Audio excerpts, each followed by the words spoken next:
See, it's going down. It's going down like young Jock. I'm telling you, Caitlin Clark was pissed off. She was not happy with the substitutions being taken out every 2 minutes, and she voiced it after the game. She slammed Stephanie White in the Indiana Fever, said, hey, look, I didn't know nothing about this. This was not a part of my plan.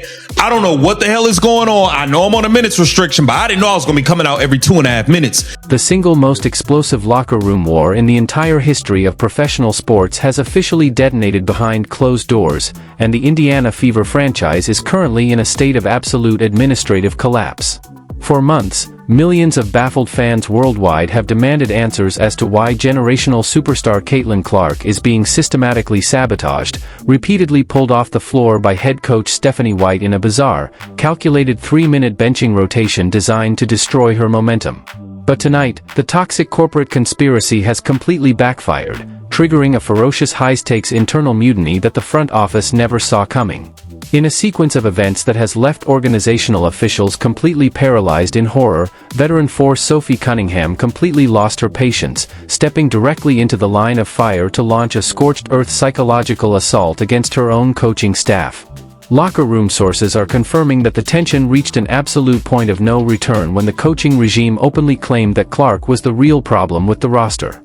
Sophie went completely rogue, aggressively shutting down the administration on behalf of her superstar teammate, demanding to know why the front office continuously betrays the single greatest asset in women's basketball history.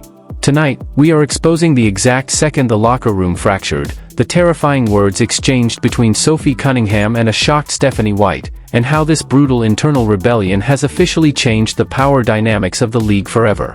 To truly comprehend why the locker room completely turned into a war zone, you have to dissect the psychological warfare being executed from the sideline during live games.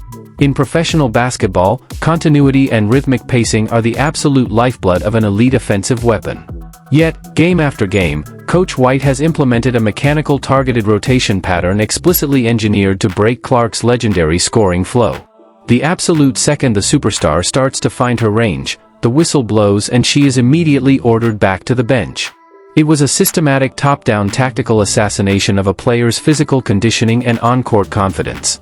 For weeks, the generational talent suffered in silence trying to respect the chain of command while the media eclipse continuously questioned her efficiency. Caitlin Clark abruptly being subbed out over and over, just ridiculous. This is in the article on the Indy Star by Chloe Peterson. Okay. Here it says, Clark did not look like her usual self on Wednesday, playing in 2 to 3 minute spurts as a condition of her minutes restriction, something she said when asked about that setup. She said, that was not my decision. That was somebody else's decision. That wasn't on me. I ain't want to do that. That was somebody else's decision. She was also quoted as saying, it's really hard when you're playing 3 minutes, sub out 3 minutes, 3 minutes, then you're on the bench. Clark said, it's really, really hard to get in the flow. For the most part, I got good looks. Some of them went, some of them didn't. I probably didn't get to have a feel for the game as I usually do. It's just really, really hard for me to play in that scenario. But overall, my body feels great. So that's the positive I can take from today. So she let it be known. And I said that. That's why I said, I'm not tripping over her missing shots. There's no rhythm. You can't play 2 minutes. Go sit down, go get on a bike. But behind the scenes, the anger was building like a pressure cooker. The coaching staff completely miscalculated the psychological endurance of the roster, operating under the arrogant assumption that the players would simply accept this administrative sabotage without a fight. They didn't realize that by repeatedly targeting the face of the league, they were actively turning the core foundation of the locker room entirely against their own regime. The absolute turning point occurred during a high-tension post-game team meeting where the coaching staff attempted to manipulate the narrative. Coach White stood before the roster, aggressively deflecting blame for the team's structural failures and directly pointing the finger at Clark's aggressive play style. It was a calculated corporate maneuver meant to isolate the superstar and force her into submission. How are you expecting a player to have a rhythm and play well, your star player, the best player on your team, the face of the league, with this? I understand a minutes restriction. But if this was the plan, you should not have played her at all. This is a horrible plan. This is not setting up your star player for success. This is sabotage. This is setting someone up for failure. Make no mistake about it. And then you got Stephanie White subbing Caitlin Clark out left and right. Look at this. Caitlin Clark is ready to sub in.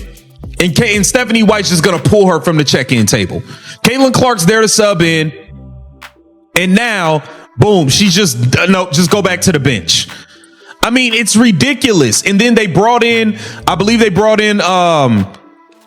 Lexi Hall or Sophie Cunningham instead after this alongside Michaela Timpson. I mean, it's just ridiculous what is going on. Just go back to the bike.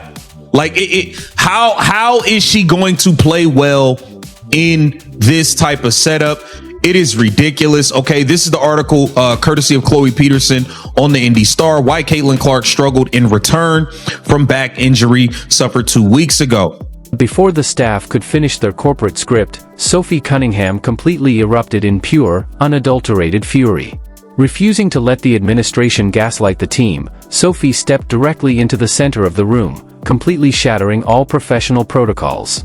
She looked Coach White dead in the eye and demanded an immediate explanation for the continuous, systematic betrayal of Caitlin Clark. Sophie fiercely exposed the coaching staff's deep-seated internal jealousy and corporate envy, making it undeniably clear to everyone in the room that the real problem with the Indiana Fever, Clark told the Indy Star and ESPN following the 106-92 loss. Clark told the Indy Star and ESPN following the 106-92 loss.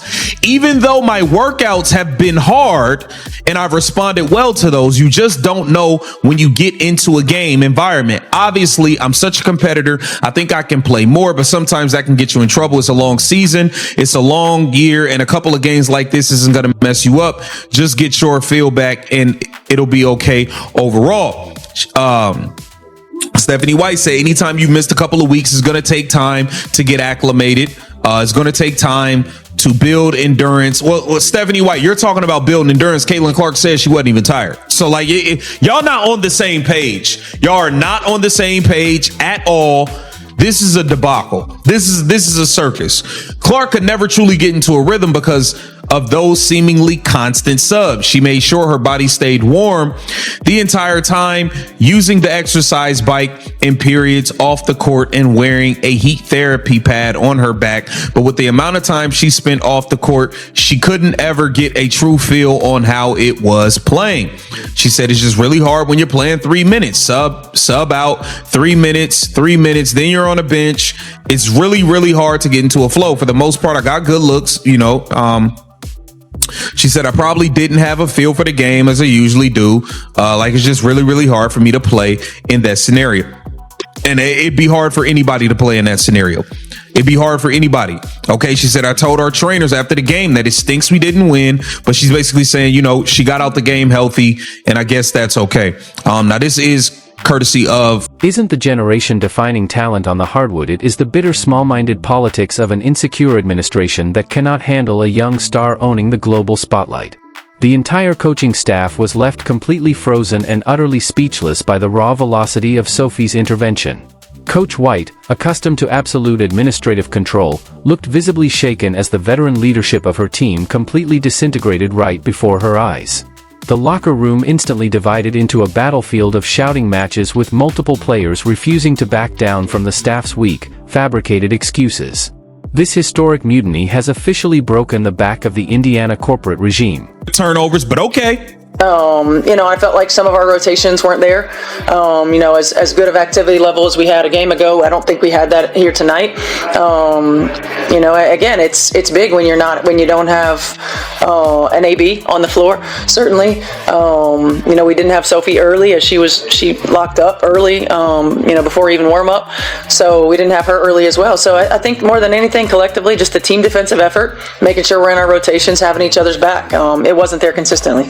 Trash as a coach. Now let's get into Kelsey Mitchell acting like she don't even care. Like she don't need Caitlin. Like it's crazy, man. It's about showing up. It's my job. I'm gonna do my job every day. I think that this game can't be taken for granted. You gotta respect it. You gotta pour in whatever you got into it, and give that every time. I don't think there's an excuse that you can give to do this job, and I think that I do my damnedest to make sure that I show up If I can lace him up and I can do what I need to do, then I'm gonna do it. I mean, I respect that, but damn, it seemed like are you trying to say Caitlin not giving her all, not lacing them up, doing what she got to do? Well, what are we talking about here? Hi, ladies. Charlotte. I mean, I thought they did a great job. Break point. Turnovers that led to. It seemed like this game or something like there was. So, it's always disjointed, disoriented when. Now they're gonna talk about by choosing to prioritize personal authority and administrative ego over team unity and athletic greatness. The coaching staff has successfully guaranteed the total destruction of the franchise's internal culture. Television networks, corporate empires, and millions of fans are already moving to cancel their financial commitments to Indiana. Completely disgusted by the toxic environment being manufactured by the current leadership, the Hunters have officially become the hunted, and the front office is now operating in a state of total unmanaged panic as they realize they have lost control of their own players. The entire sports landscape has officially entered a permanent, unalterable state of transition, and the old power structures are completely shattering into dust. This historic crisis is no longer just a standard conversation about player minutes, defensive schemes, or team chemistry. This has officially evolved into a full-scale corporate war regarding loyalty, market leverage, and the ultimate power of superstar solidarity against a toxic establishment. Caitlin Clark and Sophie Cunningham have officially drawn a definitive line in the sand. And their relentless refusal to back down from an envious administration is about to spark a multi-million-dollar revolution that will leave their detractors completely ruined in the shadows of basketball history. Out her more than they have leaned into her and built a team to play around her. They've spent 2 off seasons building a team to play without Caitlin Clark. It's clear as day. It's very simple, and I think the writing is pretty much already on the wall. At the end of the season, Kelsey Mitchell contract is up. Caitlin Clark is up for the Epic. Whatever. The Indiana Fever are going to be forced to pick a direction. They're either going to choose Kelsey Mitchell and Stephanie White, or they are going to choose Caitlin Clark. And I include Stephanie White in that because Stephanie White and Caitlin Clark, philosophically, they just don't see basketball from the same lens. It's that simple. I don't believe that they hate each other off the floor. I just don't think that on the floor, it's a good mix. I think they just see the game through 2 different lenses. And we have been yearning and calling for Stephanie White to actually stand up for, represent, and be front and center for Caitlin Clark. And she's refused to do it at every turn outside of a 30-second clip post the Alyssa Thomas situation in which she backtracked on everything she said and made Alyssa Thomas the victim when her superstar point guard was the victim. It just makes... The fans have spoken. The locker room has permanently fractured, and the ultimate administrative reckoning is about to be executed on live television. Will the higher-level executives terminate the coaching staff before the entire franchise collapses into total irreversible irrelevance?